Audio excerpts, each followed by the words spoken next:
So make people have families. You can control them if they have families. Oh, that's fucking powerful. Yeah. You can control your families. You can't control young dudes. Right. Who are young single. dudes with swords who are single. Like, you want them to get shacked up and have kids. Right. That way they stop doing that. Yeah. And then you got to kill somebody's kids every now and then to keep them in line. Jesus, and that's what Joe. they did. Bro, I mean, that's what they did. They did that from time-honored tradition. You kill somebody's kid to keep them in line. They've done it in the mafia. They've done it with a lot of people. I mean, it's always been something that people do to put fear in people. You get people to, when you have a lot more to lose when you have a family, they look at it that way. There's certain people that, I mean, when you study how to get people to listen to you and to behave and how to strike fear into populace, that's why they don't want abortion laws. Wow, that's deep. Right? If there is someone that is really thinking, we need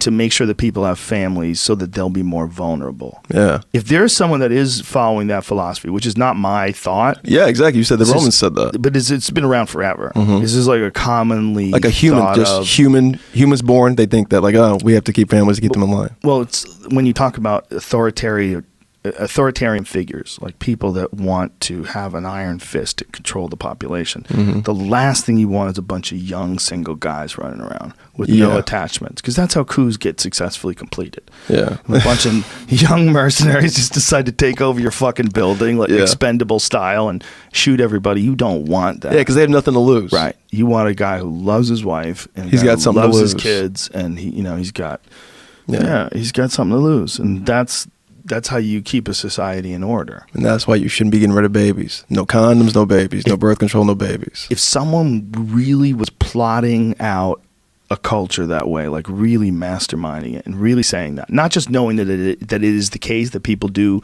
change when they have children, but then doing this and promoting this on purpose specifically to control people. If that was the case, yeah, they would do that.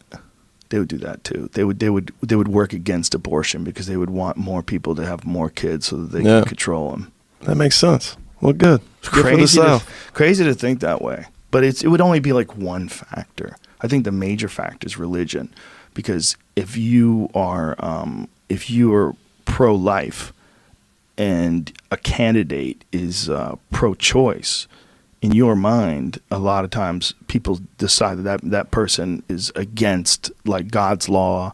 That person wants to kill children. Right.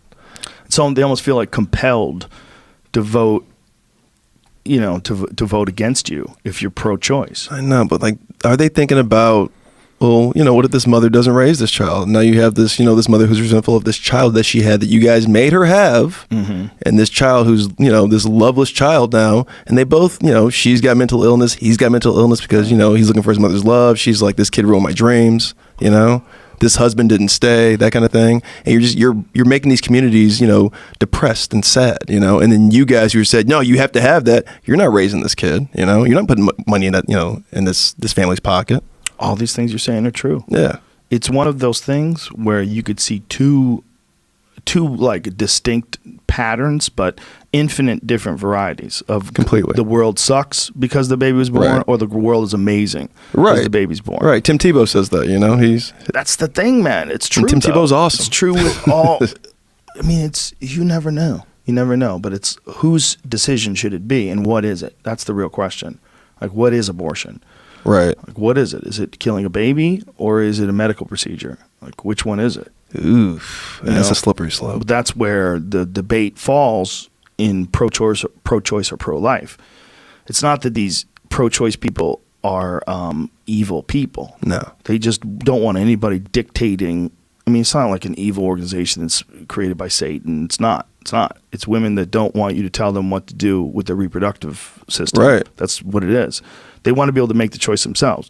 But then there's other people that are pro-life, and specifically the more militant ones, which, have assassinated abortion doctors. I mean, there are people that firmly believe that even if it's just a couple of days old, Right. It's a baby. Right. And that any sort of procedure to stop that in its place is murder. You're murdering a baby. And there's no ifs, ands, or buts about it. And it's like the way they look at the loony left, and that they buy into this bullshit. And, right. you know, that's a narrative that, you know, that's how they really believe. And people demonize people on both sides of it as if they're so different, and there's no way you could ever think any differently than the way you're thinking it right now. No, I think you broke it down just like, is it a medical procedure or is it, you know, the other way? And I think that's hard to get into. It is and you can't. I mean, that we'll be debating that till the end of time. Well, it's one of the most human subjects because it shows how complicated shit really is. Right. And if you try to pretend it's not,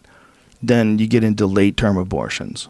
You're like, well, what's up there? when does it get weird for you? When does it get weird? Yeah. Is it 6 months? Does it get weird then? Look, it's weird. Like, I'm not saying you shouldn't be able to have an abortion or should be. I'm not saying either of those things. I'm just saying to deny the weirdness. Yeah. At the nicest term that I could come up was weirdness, right? It is weird. I got a girl pregnant when I was a teenager, and she had an abortion. I'm sorry. She had a miscarriage. Nature's abortion. And then she would, I mean, it was 8 weeks or 9 weeks, and she was flushing out chunks of what she was calling the baby. So I mean, that's at like 8 to 9 weeks, everybody. Jesus Christ. Yeah. So wow. Yeah. And she shouldn't have had a baby. She was on crystal meth. I mean, that shouldn't have happened. So thank whatever higher power did that for us. But but I'm saying like that. I mean, that's when that's why it's so messy, and it really is messy because you don't know what is what. Right. You know, she's like, it traumatized her. Yeah. You know? Makes sense. I mean, it's a crazy process that the human body goes through that men will never really understand, because there's never going to be an opportunity where a body grows inside your body and then comes out of your body the way a woman experiences. I mean, that's some alien shit. Dude, women experience something that is so alien to anything that males experience. They grow a body inside of them. Yeah. It's so different. It's so different, like in terms of how they interface with the world. They have to be nurturing. They want to protect the nest and keep everybody safe, and they're gonna have a baby inside of it. Right. Boom. And now they have to take care of this baby and care for it, and then the baby will become more people, and they'll start mating, and they become adults, and they have babies of their own. Yeah. It's these earthlings. Wild. Yeah. It comes out of their body, and for us, man, we just shoot loads. Yeah. It's so easy. Just like with the art, what we do when we don't have a baby and what we do when we have a baby is the exact same thing. Like when you have sex with a woman and she gets impregnated, it feels like regular sex to us. And we have sex all the time, and you don't get pregnant, and then all of a sudden you are. So it's like weird. Like we didn't even do anything. We just had sex. Like we normally have sex. Yeah. We had sex, and now there's an extra person. Like, whoa. Like, what? But there's a lot of times, you associate sex with pleasure. Right. Like, it is, obviously. But when you have a baby, you're like, oh, it does that? It does that, yes. That's what it does? Yeah. Wow. Sex does that. So for a man, there's no difference in what happens to his body, right? Like when he's having sex and a baby's conceived versus when he's having sex and nothing, it's just fun. There's no difference to him. He doesn't feel a difference.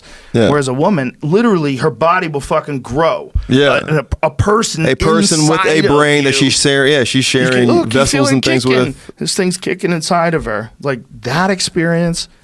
It'll fuck you up. For a man, it's just, I mean, I do not, like if there was a way that you could record what it's like to be someone, and then they give you like a little chip, and you would slip it in there, and I could see you, like you would allow people all of your feelings, the way your skin feels, the way your emotions are, the way your psychology is set up. You would allow all people to literally be you for a couple days. And the chip would do that. Yeah, this chip would just sit in your head, and you would be that person. Yeah, I would like to feel what it's like to be pregnant. Really? Yeah. You want to feel that rip, that pain, or just like no, not the birth part. Okay, so fuck that. And I don't want the dick. Such a straight male answer. Right. I don't want to get fucked. I don't want to get fucked. I don't want to. Imagine if that was the only way you could feel it. Right. But I would wonder what it would like to, first of all, be a maternal woman I mean, I'm really curious as to what the hormones feel like, what it must feel like.